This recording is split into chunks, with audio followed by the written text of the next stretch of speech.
Good morning all of you. आज हम पढ़ेंगे गद्य खंड में नेताजी का चश्मा। यह पाठ स्वयं प्रकाश द्वारा लिखा गया है।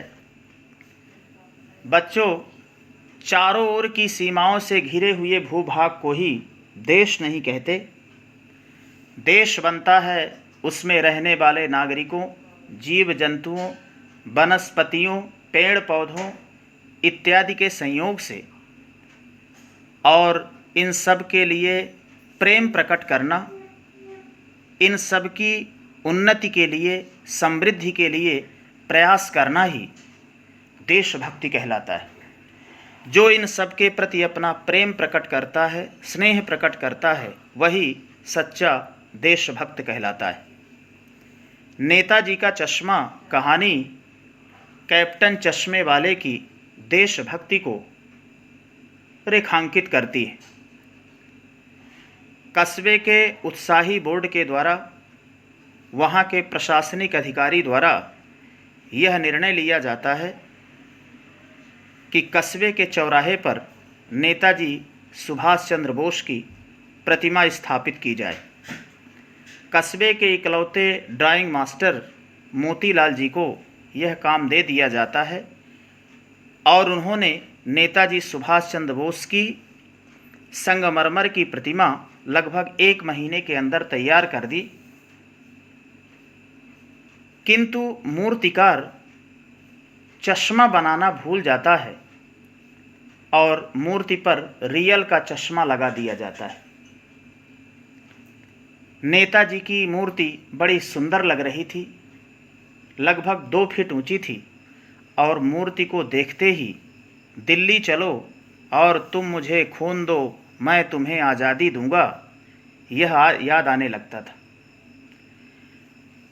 हालदार साहब काम के सिलसिले में वहाँ से गुजरते हैं, मूर्ति को देखते हैं और मूर्ति पर रियल का चश्मा देखते हैं।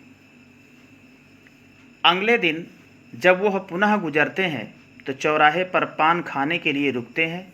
देखते हैं कि मूर्ति पर दूसरा चश्मा लगा हुआ है। तीसरे दिन जब वो पुनः गुजरते हैं तो फिर बदला हुआ चश्मा देखते हैं। पान वाले से पूछ लेते हैं कि आखिर तुम्हारे नेताजी का चश्मा बदल क्यों जाता है। पान वाला हालदार साहब को बताता है कि एक कैप्टन चश्मे वाला है, उसे नेताजी की बिना चश्मे की मूर्ति आहत करती है, व्यथित करती है, उसे कष्ट पहुंचाती है, इसलिए वह नेताजी की मूर्ति पर नए नए चश्मे लगाता है। ग्राहक जब चश्मे की मांग करते हैं तब वह नेताजी से क्षमा मांगते हुए चश्मे को उतार लेता है, ग्राहकों को बेच देता है और मूर्ति पर फिर नया चश्मा लगा देता है। इसलिए मूर्ति पर हर दिन चश्मा बदला हुआ दिखाई देता है।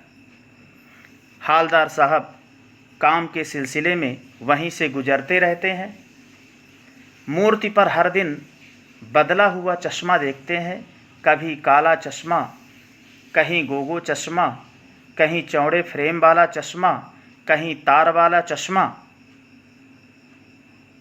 लेकिन चौराहे का यह प्रयास हालदार साहब को अच्छा लगता है कि मूर्ति कपड़े तो नहीं बदल सकती, लेकिन चश्मे बदल सकती है।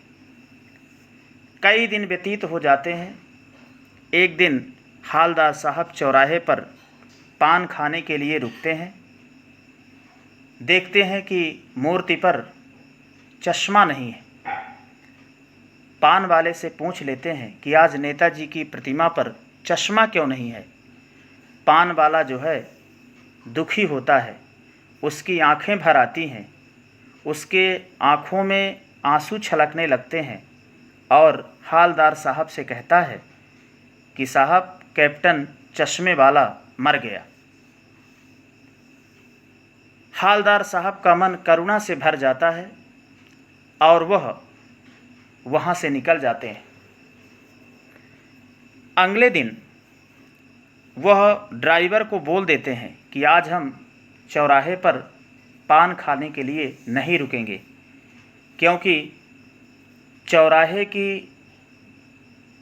हृदय स्थली में, कस्बे के मध्य में नेताजी की प्रतिमा तो स्थापित होगी, किंतु नेताजी की प्रतिमा पर चश्मा नहीं होगा, क्योंकि कैप्टन चश्मे वाला मर गया और देश में अब कोई ऐसा देशभक्त नहीं जो नेताजी की प्रतिमा पर चश्मा लगाएगा।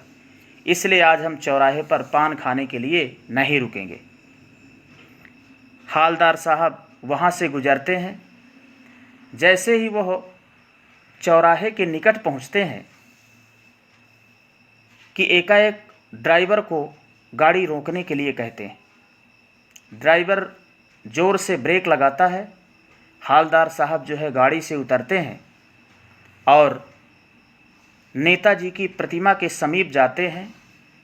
अटेंशन खड़े हो जाते हैं और देखते हैं कि मूर्ति के सामने एक सरकंडे का चश्मा, घास फूस का चश्मा जैसे बच्चे बना लेते हैं, वो पड़ा हुआ है। हालदार साहब भावुक हो उठते हैं।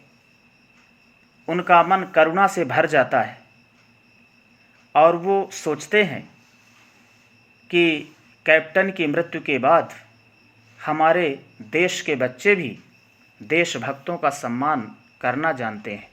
बड़े बूढ़ों के अतिरिक्त हमारे देश के बच्चे भी इस दायित्व को संभालने को तैयार हैं। इसलिए उस चश्मे को देखकर हालदार साहब की आंखें भर आती हैं। वह भावुक हो उठते हैं और वहाँ से चले जाते हैं। तो यह पाठ कैप्टन चश्मे वाले की देशभक्ति को रेखांकित करता है और बड़े बूढ़ों के अतिरिक्त देश के बच्चों के मन में भी देशभक्ति की भावना है, इसकी जानकारी हमें इस पाठ से मिलती है। इस प्रकार नेताजी का चश्मा, इस कहानी का यही भाव है। इस कहानी का सारांश नहीं लिखना है, इसे आपको केवल सुनना है और इसके बाद हम प्रश्नोत्तर की चर्चा आगे करेंगे।